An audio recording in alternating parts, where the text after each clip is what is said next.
December 15, 1943. Three German engineers sat in a freezing rail car, hands bound, watching the American countryside roll past through barred windows. Hauptmann Klaus Bergmann had designed fuel injection systems for the Messerschmitt factories. Oberleutnant Hans Weber had calculated production schedules that kept the Luftwaffe flying. Feldwebel Otto Schmidt had personally serviced over 200 German bombers. All three were absolutely certain of one thing: America was losing this war. German intelligence had been crystal clear. American factories were primitive. Their workers were soft. Their industrial capacity was a joke compared to German engineering precision. The Americans were throwing untrained pilots into inferior aircraft, desperately trying to match German technological superiority with crude mass production. Bergmann had laughed when he heard America claimed they could build 18,000 heavy bombers in a single year. Impossible! Germany's most productive factories, working around the clock, could barely manage 300 aircraft monthly across all models. Even if the Americans worked their factories to breaking point, 8,000 aircraft would be optimistic. 18,000 was pure propaganda. The train slowed. Through the small window, Weber spotted something that made his blood freeze. A formation of heavy bombers was approaching the rail line. American B-24 Liberators. He started counting automatically, the way engineers always do.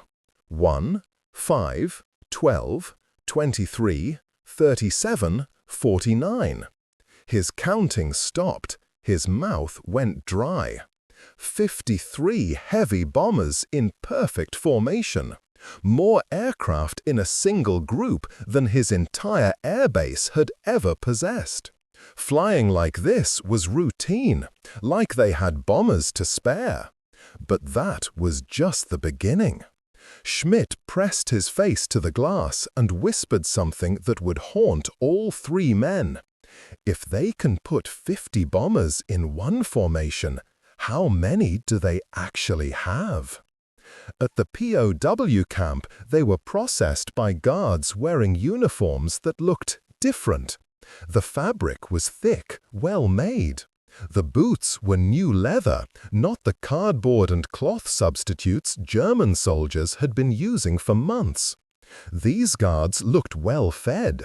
Their equipment was pristine. That first night, lying on mattresses with actual springs under wool blankets, Bergmann stared at the electric lights and whispered to Weber, "Something's wrong with our intelligence." Weber nodded in the darkness. Everything we were told about America, what if it was all lies? What they discovered over the next 18 months would shatter everything they believed about the war, about their country, and about industrial power itself.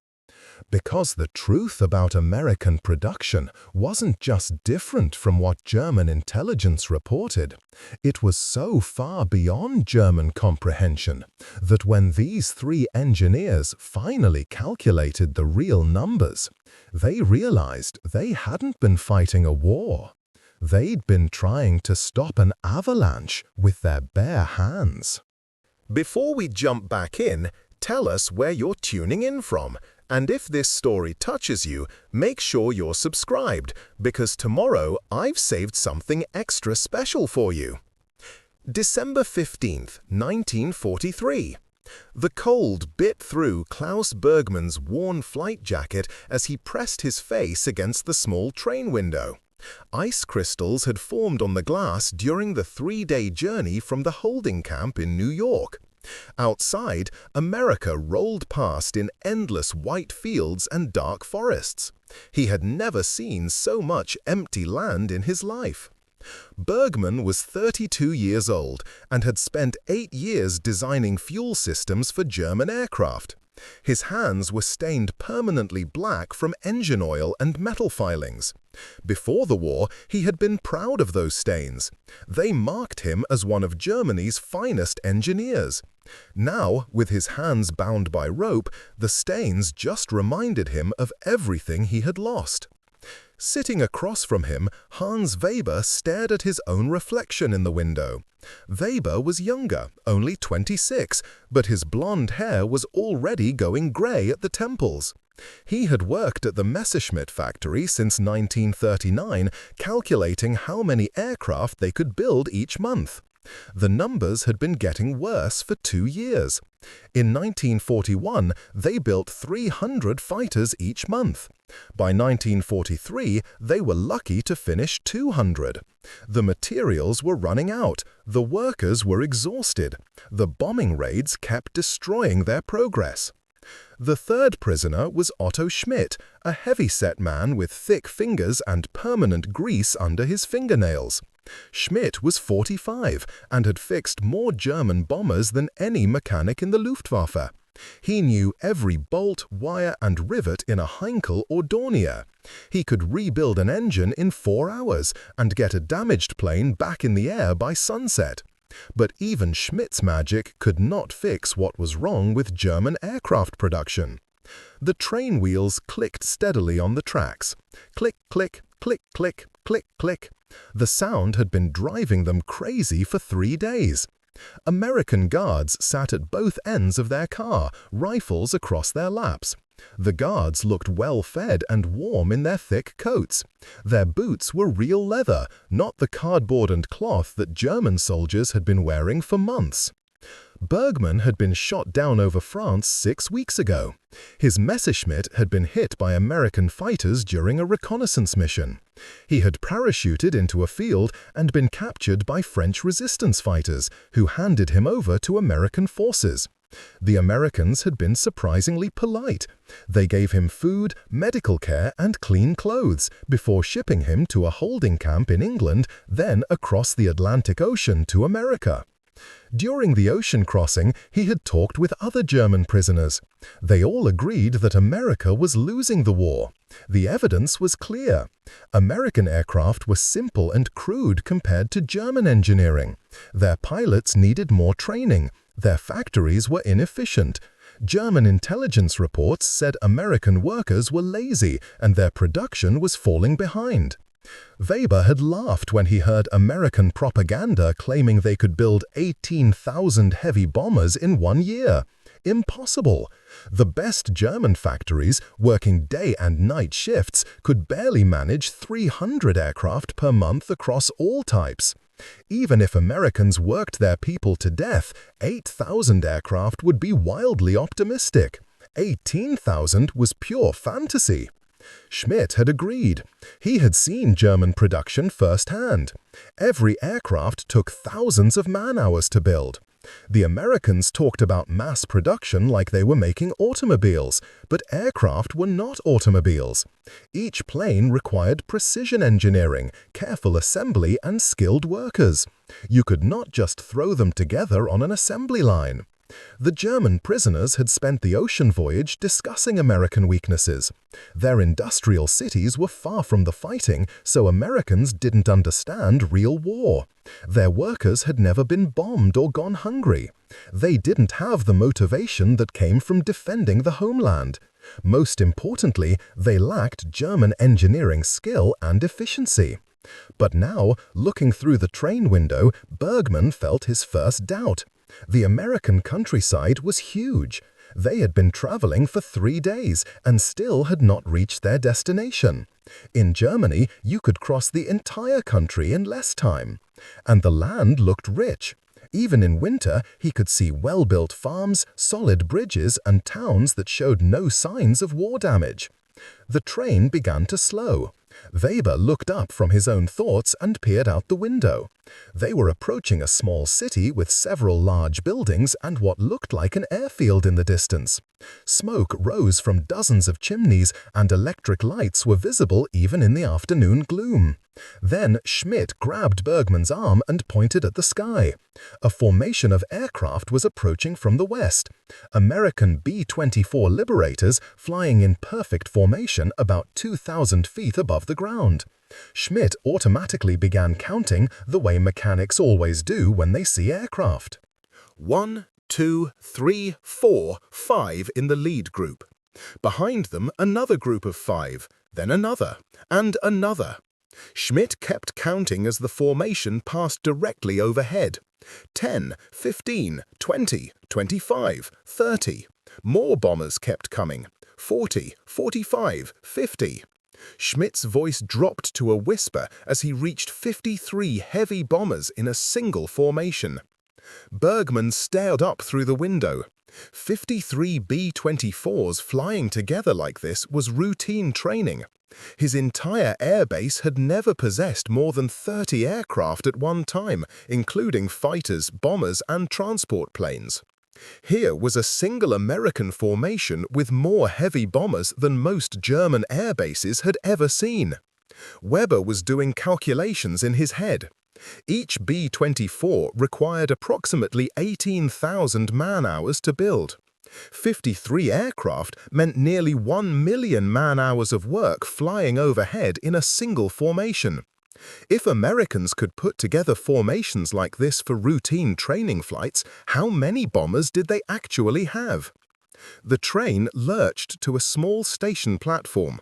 American soldiers were waiting to escort them to their final destination. As the 3 Germans were led off the train, Bergman noticed more details that troubled him. The platform was made of concrete, not wood. Electric lights illuminated the area even though it was still afternoon. A truck was waiting to transport them, and its tires were new rubber, not the synthetic materials German vehicles had been using for 2 years. The guards wore winter coats that looked warm and well-made. Their weapons were clean and well-maintained. Most surprising, they carried themselves like men who were well-fed and confident. These did not look like soldiers from a country that was losing a war. During the short truck ride to the prisoner camp, Schmidt counted more aircraft flying overhead. Not formations this time, just individual planes and small groups heading in different directions. In 15 minutes, he counted 28 aircraft. On a normal day in Germany, you might see 5 or 6 planes in the sky. The prison camp appeared ahead of them through the truck's windshield. Bergman expected wooden barracks, guard towers, and barbed wire. What he saw instead made him question everything he thought he knew about American capabilities. The buildings were solid brick, with electric lights in every window. Steam rose from heating vents, indicating the barracks were actually heated during winter. The fencing was new steel wire, not salvaged materials. Guard towers were built from concrete and steel, not wood. But most unsettling was the sound. Even before the truck stopped, all 3 Germans could hear it in the distance. Aircraft engines. Not the occasional plane passing overhead, but the constant drone of multiple aircraft taking off and landing. The sound suggested an active airfield with regular traffic. Preparing and narrating this story took us a lot of time. So if you are enjoying it, subscribe to our channel. It means a lot to us. Now, back to the story. As they climbed down from the truck, Bergman looked toward the source of the engine noise. Through the trees, he could see aircraft moving on what appeared to be a large runway. Even from this distance, the activity level seemed far beyond what he would expect from a training field. Weber whispered to Schmidt, "If they can spare 50 bombers for training flights, and they have airfields that are active in small towns, what does that tell us about their real production numbers?" Schmidt shook his head slowly.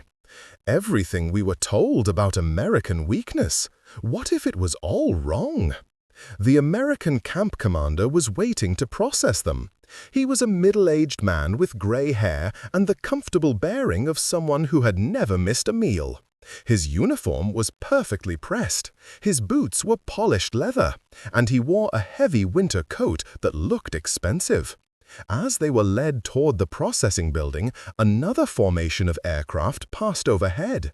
This time, Bergman stopped counting at 47 bombers. More aircraft in one group than his squadron had possessed during their most successful period. The last thing he saw before entering the building was an American soldier casually throwing away half a sandwich. In Germany, such waste would be unthinkable. Food had been rationed for 3 years. Soldiers ate everything on their plates and saved scraps for later.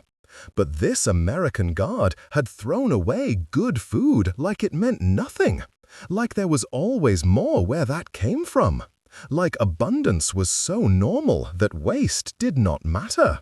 Standing in the doorway of the processing center, Klaus Bergman felt the first crack in everything he had believed about this war. February 8, 1944. The work detail assignment came on a Tuesday morning that changed everything Klaus Bergman thought he knew about American industrial power. 8 weeks had passed since their arrival at the Pennsylvania camp, and the 3 German engineers had settled into a routine of small revelations that chipped away at their certainties like water wearing down stone. The camp commandant, Major Harrison, stood before 30 German prisoners in the mess hall after breakfast. He was a stocky man with kind eyes who spoke German with a thick American accent. "Today we begin work assignments at the Ford plant 20 miles from here. You will help produce aircraft for the war effort under armed guard. This is not voluntary, but you will be paid small wages and fed lunch at the factory." Bergman glanced at Weber and Schmidt. They had heard rumors about American factories from other prisoners, but seeing one would be different. In Germany, aircraft production was serious business, conducted in carefully guarded facilities by skilled craftsmen. Each plane was built with precision and attention to detail. It took months to complete a single fighter aircraft. The truck ride to the Willow Run plant took 45 minutes through countryside that continued to surprise them. Even in February, American farms looked prosperous. Barns were large and well-maintained. Houses had electric lines running to them. The roads were paved and smooth, unlike the bombed and rutted roads they remembered from Germany. When the Willow Run factory appeared through the morning mist, Schmidt grabbed Bergman's arm and pointed. The building stretched along the horizon like a small city. It was longer than any of them had ever seen. Weber began estimating its size automatically. The structure appeared to be at least a mile long and several hundred yards wide. "That cannot be one building," Weber whispered in German. "It must be several factories built together." The American guard sitting near them heard the comment and smiled. He spoke broken German learned from other prisoners. "1 building, 1 mile long, makes bombers." As their truck approached the main gate, the Germans saw something that made them question their understanding of American industrial capability. Workers were arriving for the morning shift. Not dozens of workers, not hundreds, but thousands.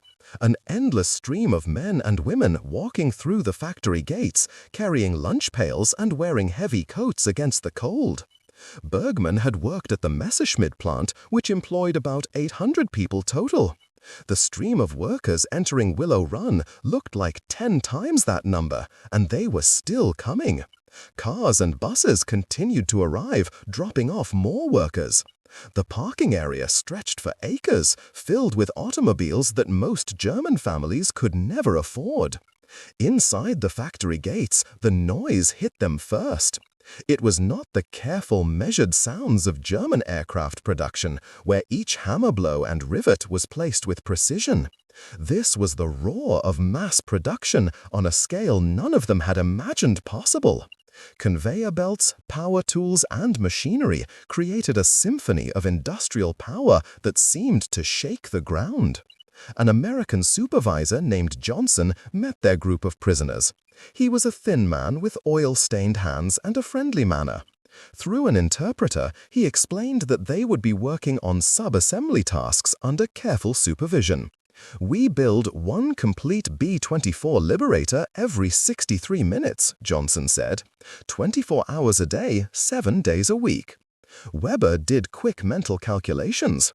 One bomber every 63 minutes meant more than 20 aircraft per day. In a month, that would be over 600 bombers from this single factory. The entire German aircraft industry produced about 800 planes per month across all types and manufacturers."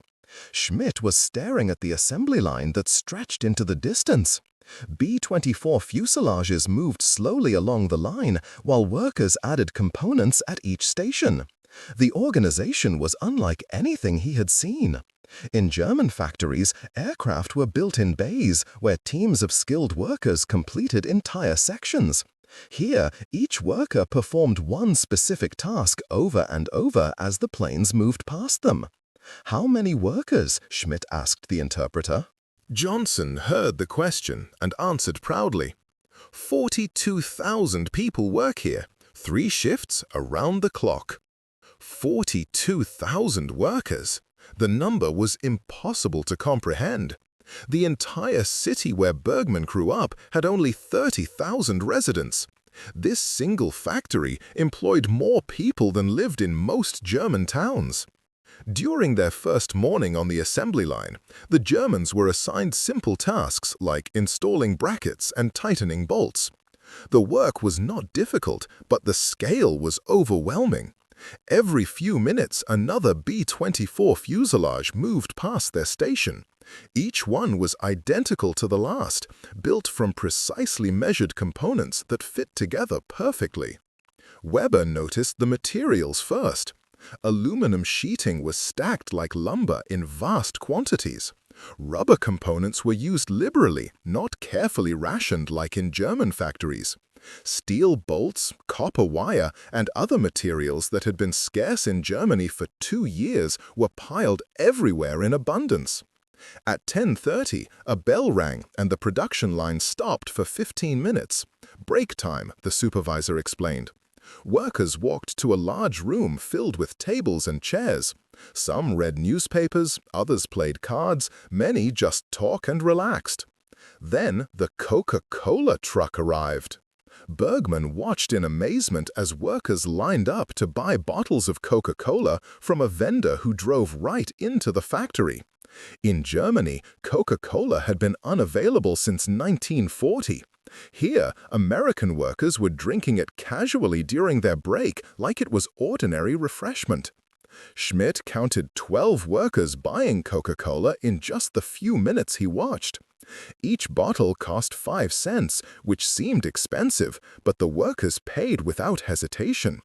In Germany, 5 cents worth of food could feed a family for a day. Here, workers spent it on a luxury drink during a 15-minute break. The lunch break at noon brought even greater shocks. Workers lined up at a company cafeteria that served hot meals for 35 cents. Bergman followed the line, staring at options that seemed impossible. Roast beef, mashed potatoes, green beans, bread with real butter, coffee with sugar, and pie for dessert. Weber sat down with his tray and stared at the food. The portions were larger than he had eaten since before the war. The roast beef was thick and tender. The potatoes were made with real milk and butter. Fresh vegetables in February. White bread made with actual wheat flour, not the sawdust mixture German civilians had been eating for 2 years. A young American worker sat down next to them and tried to make conversation in broken German. His name was Tommy, and he was 19 years old. He had been working at Willow Run for 8 months and planned to join the army when he turned 20. Tommy ate his lunch quickly while talking about his girlfriend, his car, and his plans for after the war. What struck Schmidt was not just what Tommy said, but how he said it. This young man spoke with confidence about his future. He assumed he would survive the war, get married, buy a house, and live comfortably. In Germany, young men talked about duty, sacrifice, and dying for the fatherland. This American boy expected to live and prosper. During the afternoon shift, the Germans were moved to different stations to observe more of the production process. They watched workers install engines that arrived on schedule from other factories. Each B-24 required 4 engines, and the engines came in a steady stream, delivered by trucks that seemed to have unlimited fuel. Weber began keeping mental notes of everything he saw. The precision of the scheduling amazed him. Components arrived exactly when needed, not early or late. Hundreds of different parts from dozens of suppliers, all coordinated to support continuous production. The logistics required to maintain this system were beyond anything he had experienced in German industry. At 3 o'clock, another shift change occurred. Thousands of workers left the factory, while thousands more arrived to take their places. The production never stopped. As day shift workers headed home, night shift workers took over their stations and continued building bombers. Schmidt watched the shift change through a window and realized something that shook him to his core. The night shift workers looked just as well fed and confident as the day shift. They wore good clothes, drove cars, and carried lunch pails that suggested they expected substantial meals. This was not a desperate industrial effort driven by starvation and fear. This was normal American life.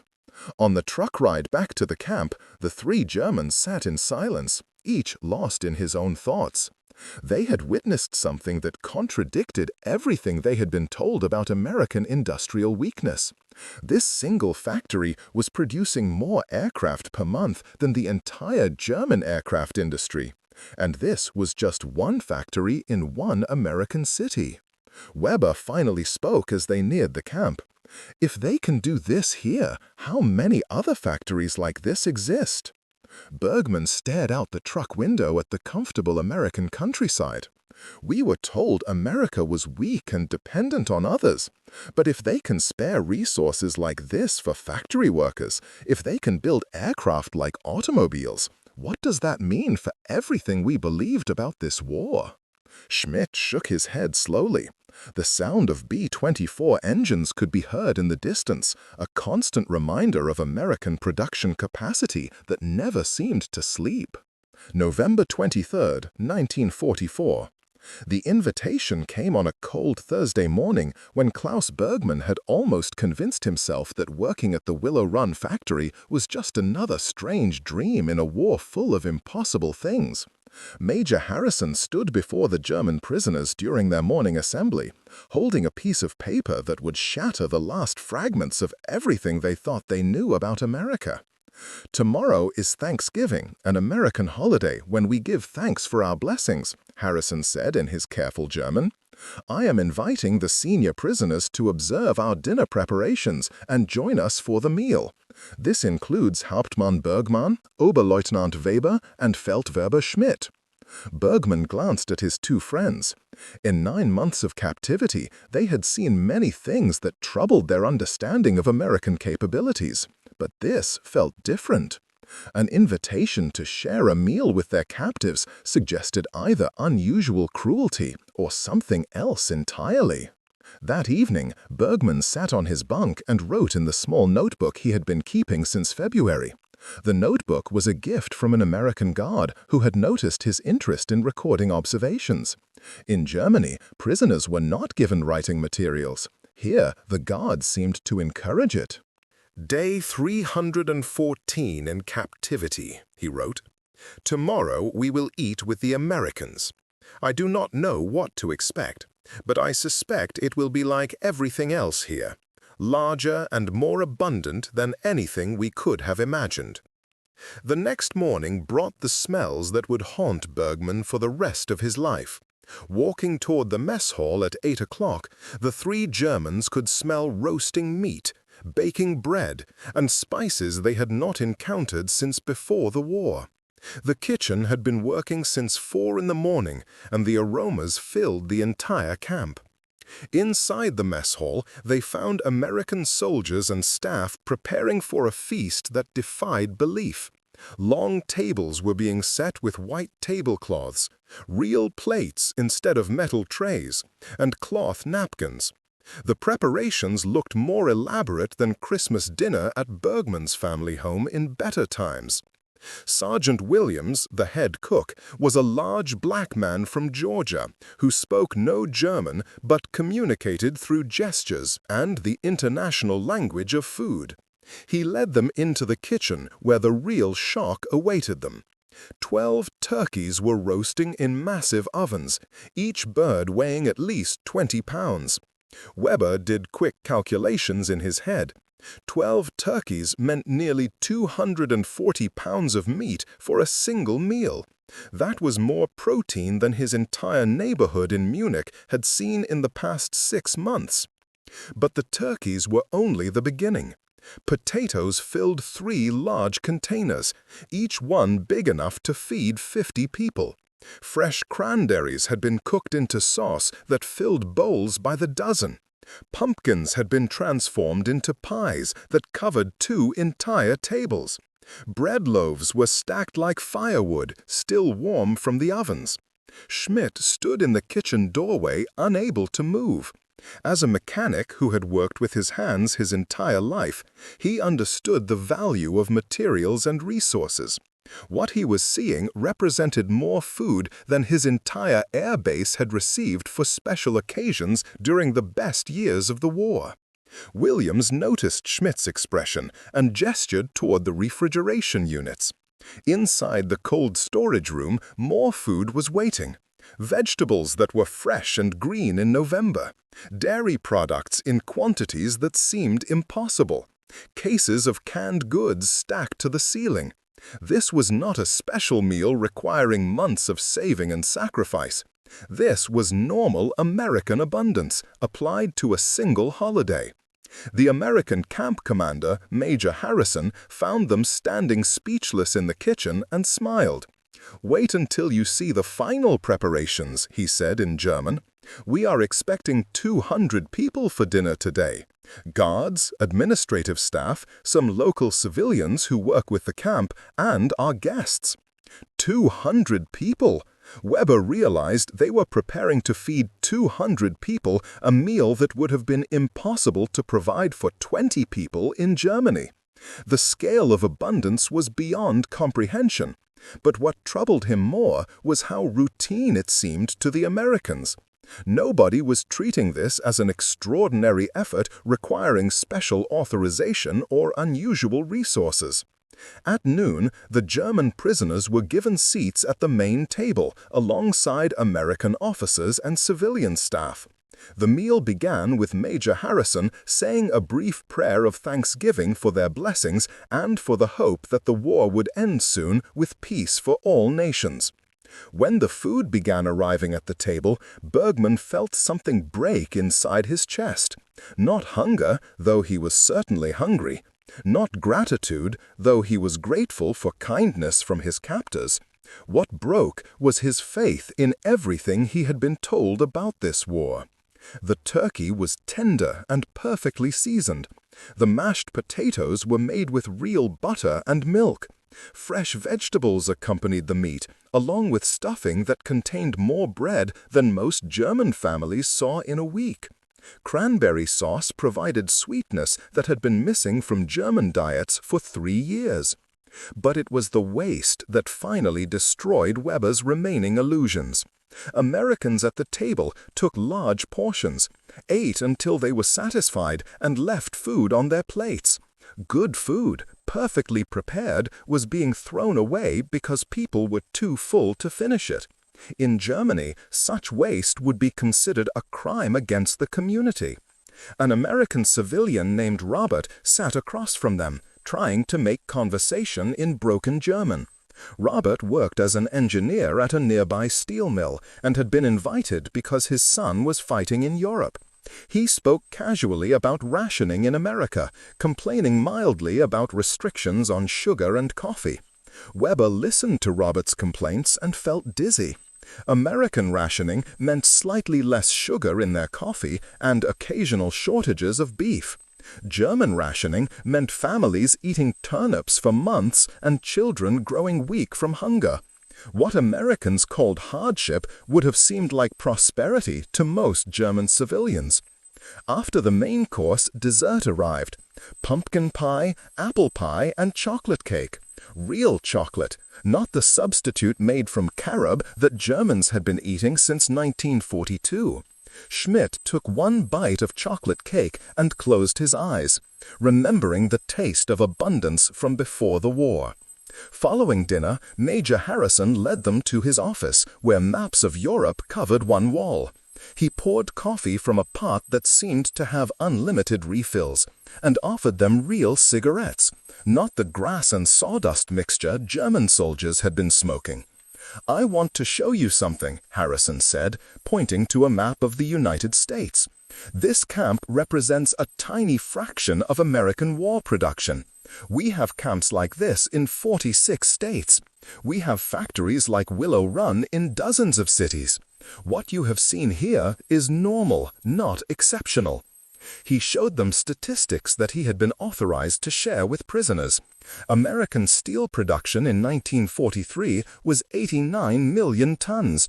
German steel production was 34 million tons. American aircraft production was approaching 100,000 planes per year. German production was struggling to reach 40,000.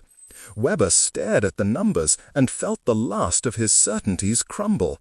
"We were told America was weak and dependent on others for industrial capacity," he said quietly. Harrison nodded. "Your intelligence was wrong about many things. America entered this war later than Germany, but we had been preparing our industrial base since 1940. What you call mass production, we call normal manufacturing applied to military needs." That evening, Bergman sat in his bunk writing in his notebook, while his mind processed everything he had experienced. His hand shook slightly, not from cold, but from the realization of how completely he had been deceived about the nature of this war. "Day 315, he wrote. "Today, I ate better than I have eaten since 1939. Not because the Americans were trying to be kind, but because this is how they always eat. The abundance I witnessed today was normal for them, not special. While German families have been eating turnips and ersatz coffee, Americans have been complaining about minor inconveniences." He paused, staring at the page, then continued writing words that would change how he understood everything. We were not fighting a war against equals who happened to have different political ideas. We were children throwing rocks at a giant who had not yet decided to step on us. The 18,000 bombers were real. The industrial capacity was real. Everything we were told about American weakness was a lie designed to make us feel better about a war we could never win. Schmidt was lying on the next bunk, staring at the ceiling.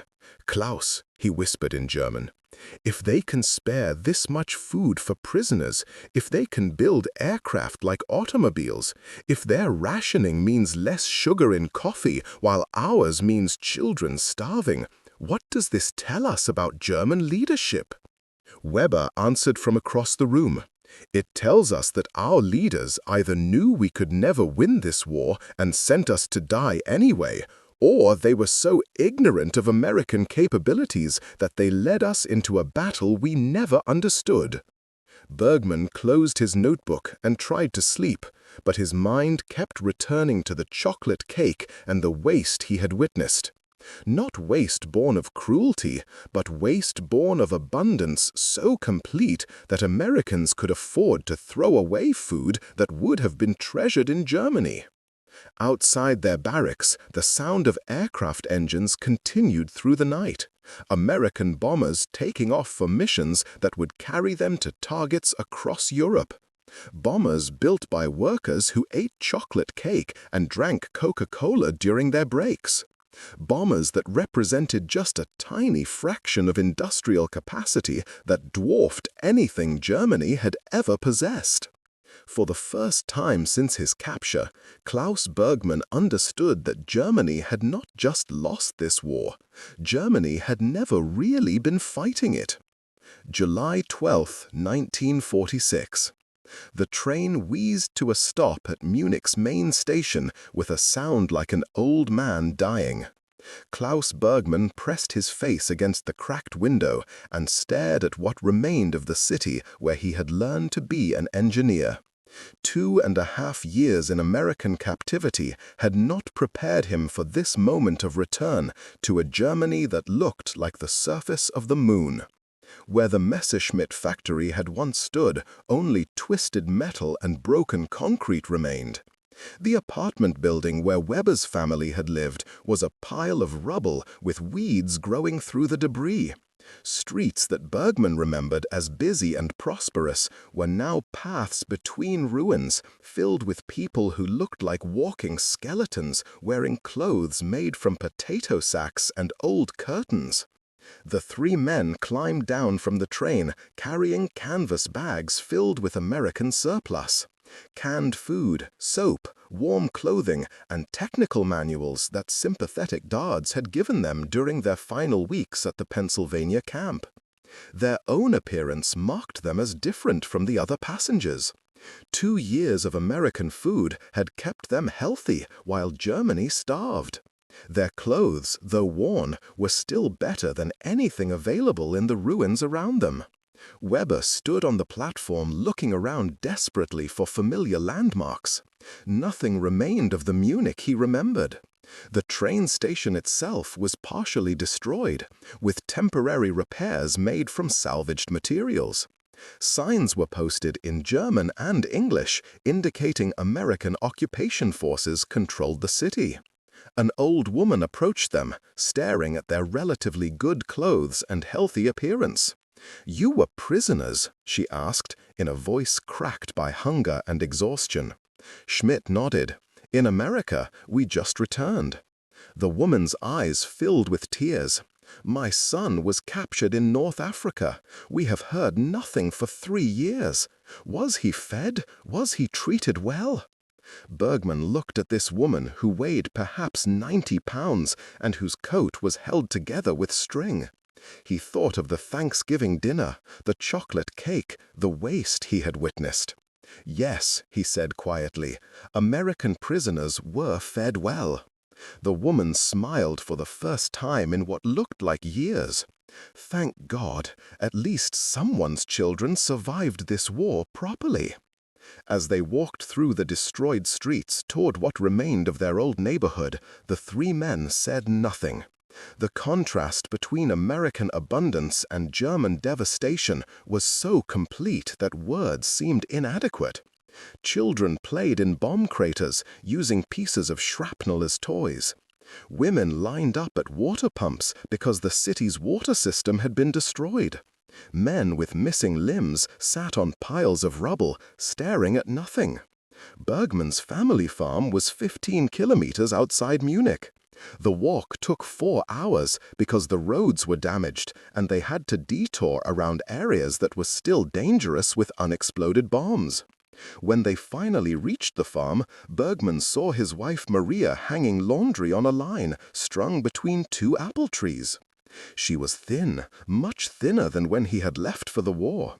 Her dress was patched in several places, and her shoes were held together with wire. But when she saw him walking up the dirt path, she dropped the wet clothes and ran toward him with tears streaming down her face.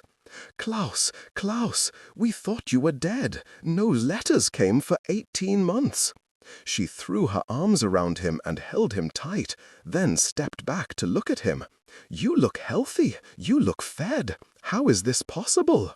Bergmann pulled canned food from his canvas bag, American beef, vegetables, fruit that his family had not seen since 1942. His children, now 12 and 14, stared at the canned goods like they were magical objects. His daughter Anna held a can of peaches and read the English label carefully.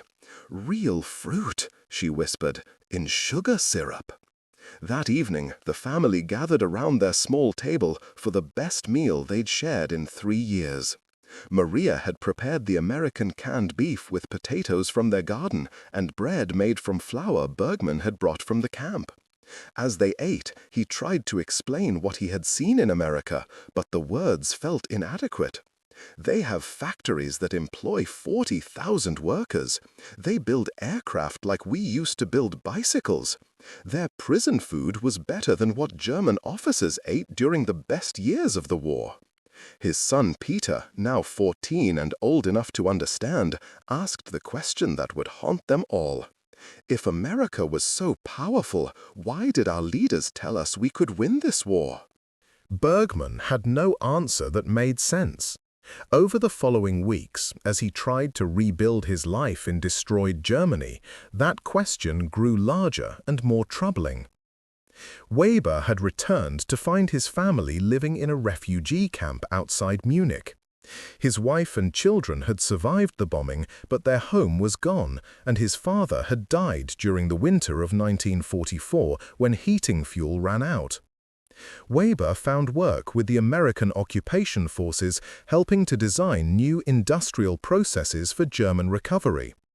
His first assignment was to visit the ruins of German aircraft factories and write reports on rebuilding possibilities. Standing in the rubble of the Messerschmitt plant, where he had once calculated production schedules, Weber realized something that changed his understanding of the entire war. Even at peak production, German industry had been operating like a small workshop compared to American manufacturing. The Messerschmitt factory, which had seemed large and important, could have fit inside one corner of the Willow Run plant. German production methods that had seemed efficient were actually wasteful compared to American mass production techniques. Weber wrote in his report to the American authorities, German aircraft production failed not because of bombing or material shortages, but because we never understood modern industrial methods. We were trying to fight an industrial war with craft production techniques. Schmidt opened a small repair shop in what remained of Munich's industrial district. American occupation forces needed mechanics to maintain their vehicles, and Schmidt's experience with both German and American equipment made him valuable. But he could not stop talking about what he had seen in Pennsylvania. American soldiers would bring vehicles to Schmidt's shop for routine maintenance, and he marveled at the quality of their equipment. Trucks that had been mass-produced were built better than German vehicles that had been handcrafted by skilled workers. American tools were abundant and well-designed. Even basic supplies like motor oil and replacement parts were available in quantities that seemed unlimited. They mass-produce quality, Schmidt told anyone who would listen. We thought mass production meant cheap and inferior, but American mass production creates better products than our best craftsmen could make individually. Local Germans thought Schmidt had been broken by his captivity, that he praised American methods because he was afraid or had been brainwashed. But Schmidt knew the truth was simpler and more disturbing. German industrial methods had been outdated before the war even began. In the evenings, the three friends would meet at Bergman's farm to share their experiences of rebuilding and to try to make sense of what they had learned. The conversations always returned to the same troubling questions. We were engineers, Weber said one night in the autumn of 1946. We knew German production capabilities. We calculated aircraft output, material usage, and worker productivity. How did we not realize how far behind we were? Bergman had been thinking about this question for months. Because we were only shown German numbers. We never saw American industrial capacity. Our leaders either did not know the truth or they knew and sent us to war anyway. Schmidt poured ersatz coffee made from acorns and stared into his cup. The American Guards told me their country had been preparing for industrial war since 1940. They converted automotive factories to aircraft production, trained millions of workers, and built new manufacturing cities. While we were celebrating military victories in Poland and France, they were building the industrial base that would bury us. In December 1946, Bergman received a letter from Major Harrison, the American camp commander who had shown them kindness during their captivity. Harrison wrote that he was returning to civilian life as an engineer in Detroit, and he wanted Bergman to know that the German prisoners had helped him understand the importance of industrial education. Your surprise at American production capabilities taught me that Germans were not evil, just misinformed. Your leaders sent you to fight a war they did not understand against an enemy they had never studied. This was not your failure as soldiers, but their failure as leaders. Bergman sat down that evening to write a letter to his son, who was now old enough to begin thinking about his future. The letter would become a family document, read by grandchildren and great-grandchildren who needed to understand what their grandfather had learned about war, power, and truth. "My dear Peter," he wrote, "you asked me why our leaders told us we could win a war against America.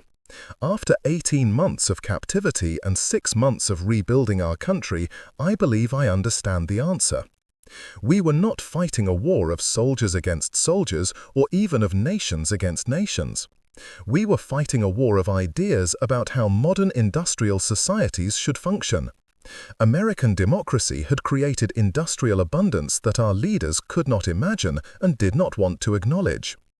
The 18,000 bombers were real. The industrial capacity was real. The abundance I witnessed was real. But our leaders told us these things were impossible because accepting the truth would have meant admitting that their entire worldview was wrong. We fought bravely, but we were fighting the wrong war.